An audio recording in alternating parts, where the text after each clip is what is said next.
কি করছো তুমি? বসে আছি। এইরকম লেপ গায়ে দিয়ে? শীত লাগছে। খুব ঠান্ডা লাগছে। 11টা বেজে গেছে, ওঠো। ভীষণ শীত রে বাবা, করছে। আজকে স্নান করবে না? আমি আজকে কৌশলই করবো না।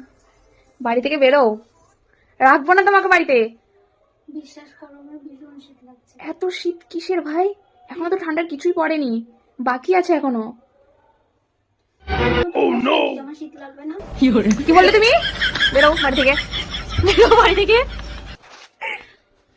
সত্যি আমার শীত লাগছে। স্নান টান করবে না আজকে নিশ্চয়ই? না, বেরো বাড়ি থেকে, রাখবো না তোমাকে। আমি আজকে কৌশলই করবো না। বাবা, এত ঠান্ডাতে তোমার কাছে আর কিছু আছে বলে দাও। ছি ছি ছি ছি ছি, দাও দাও। দোকলা মেয়ে। বেরো বাড়ি থেকে। ঠান্ডা লাগছে, ভীষণ ঠান্ডা লাগছে। নাও। রে বাবা।